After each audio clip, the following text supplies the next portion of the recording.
ಬೆಂಗಳೂರಿನಲ್ಲಿ ಬೀದಿ ನಾಯಿಗಳ ದಾಳಿಗೆ ವ್ಯಕ್ತಿಯೊಬ್ಬ ಬಲಿಯಾಗಿದ್ದಾರೆ. ಬೀದಿ ನಾಯಿಯ ಡೆಡ್ಲಿ ಅಟ್ಯಾಕ್ಗೆ 71 ವರ್ಷದ ವೃದ್ಧ ಸೀತಪ್ಪ ಅವರು ಮೃತಪಟ್ಟಿದ್ದಾರೆ. ಕೊಡಿಗೆಹಳ್ಳಿ ಪೊಲೀಸ್ ಠಾಣಾ ವ್ಯಾಪ್ತಿಯಲ್ಲಿ ನಡೆದಂತಹ ಘಟನೆ ಇದು. ನೆನೆ ವಾಕಿಂಗ್ಗೆ ಅಂತ ಹೋಗ್ತಾ ಇದ್ರು ಸೀತಪ್ಪ. ಆ ಸಂದರ್ಭದಲ್ಲಿ ಅವರ ಮೇಲೆ ದಾಳಿ ಮಾಡಿದೆ ಈ ಬೀದಿ ನಾಯಿ. ವೃದ್ಧನ ಕೈ, ಕಾಲು, ಮುಖಕ್ಕೆ ಕಚ್ಚಿವೆ ನಾಯಿಗಳು. ಕೈ ಕಾಲಿನ ಅರ್ಧ ಮಾಂಸವನ್ನೇ ತಿಂದು ಹಾಕ್ಬಿಟ್ಟಿವೆ. ಸುಮಾರು 8ರಿಂದ 9 ಬೀದಿ ನಾಯಿಗಳ ಗ್ಯಾಂಗ್ನಿಂದ ಆದಂತಹ ಅಟ್ಯಾಕ್ ಇದು. ಆ ಅಟ್ಯಾಕ್ಗೆ ಈ ವೃದ್ಧ ಬಲಿಯಾಗಿದ್ದಾರೆ.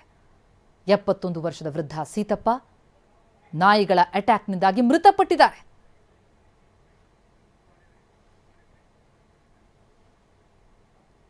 ಆ ಕಡೆ ಅಪಾರ್ಟ್ಮೆಂಟ್ ಇದೆಯಲ್ಲ, ಅಪಾರ್ಟ್ಮೆಂಟ್ ಕಡೆಯಿಂದ ಚಿಕನ್ ಮಟನ್ ಎಲ್ಲ ಹಾಕ್ತಾರಲ್ವ, ಹಾಕಿದ ತಕ್ಷಣ ನಾಯಿಗಳೆಲ್ಲ ಬರ್ತವೆ, ತಿಂತವೆ. ಈ ಕಡೆ ಜನಗಳು ಓಡಾಡಕ್ಕೆ ಬಿಡಲ್ಲ. ಓಡಾಡಕ್ಕೆ ಬಂದರೆ ಕೈಲ ಮೇಲೆ ಅಟ್ಯಾಕ್ ಮಾಡ್ತವೆ. ಇನ್ನು ಸ್ವಲ್ಪ ದಿನ ಆದರೆ ಬೇಕಾದರೆ ಮನೆಗಳಿಗೂ ನುಗ್ಗಿ ಅಟ್ಯಾಕ್ ಮಾಡೋಕ್ಕೆ ರೆಡಿ ಆಗಿರ್ತವೆ ಅವು. ಅವರೇ ಊಟ ಹಾಕಿದ್ಮೇಲೆ ಬಿರಿಯಾನಿ ಅದು ಇದು ಹಾಕಿದ್ಮೇಲೆ ಜನಗಳನ್ನೂ ಬಿಡಲ್ಲ, ಜನಗಳನ್ನೂ ಅಟ್ಯಾಕ್ ಮಾಡ್ತವೆ. ಮಕ್ಕಳು ಓಡಾಡೋಕ್ಕಿಲ್ಲ, ಯಾರೂ ಓಡಾಡೋಕ್ಕಿಲ್ಲ. ರಾತ್ರಿ ಆಯಿತು ಅಂದರೆ ಅಷ್ಟೇ. ಏನು ನಾಯಿಗಳದೇ ರಾಜ್ಯ ಆಗೋಗ್ಬಿಟ್ಟಿರುತ್ತೆ ಇಲ್ಲಿ. ಒಂದು 10 ಗಂಟೆ ಮೇಲೆ ಹಿಂಗೆ ಹೋಗ್ಬೇಕು ಅಂದರೆ ಎಲ್ಲ ಓ ಅಂತ ಬರ್ತವೆ ಇಲ್ಲಿ. ನಮಗೆ ಭಯ ಆಗುತ್ತೆ ನೋಡಿದ್ರೆ. ಮತ್ತದು ಮಕ್ಕಳು ಮರಿ ಓಡಾಡಬೇಕು ಅಂದರೆ ಎಷ್ಟು ಕಷ್ಟ ಇರುತ್ತೆ. ಅಲ್ಲಿ ಭಾಳಷ್ಟು ಸಮಸ್ಯೆ ಆಗ್ತಾ ಇದೆ ನಮ್ಮ ಏರಿಯಾದಲ್ಲಿ. ಇದು ಮೊದಲನೇ ಸಮಸ್ಯೆ ಪ್ರಾಬ್ಲಮ್ ಅಲ್ಲ, ಇದಾಗಲೇ 2-3 ಕೇಸ್ ಹಿಂಗಾಗಿದೆ. ಒಬ್ಬನ್ನ ಆಗಲೇ ಒಂದು 6 ಮಂತ್ ಹಿಂದಲೇ ಒಬ್ಬನ್ನ ಕಚ್ಚಾಕಿ ಸಾಯಿಸ್ಬಿಡ್ತು. ಅದು ಆ ಏರಿಯಾದಲ್ಲಿ ಯಾಕೆ ಅಷ್ಟೊಂದು ಒಂದೇ ಸರಿ ಅಟ್ಯಾಕ್ ಆಗ್ತವೆ ಅಂತ ಗೊತ್ತಿಲ್ಲ.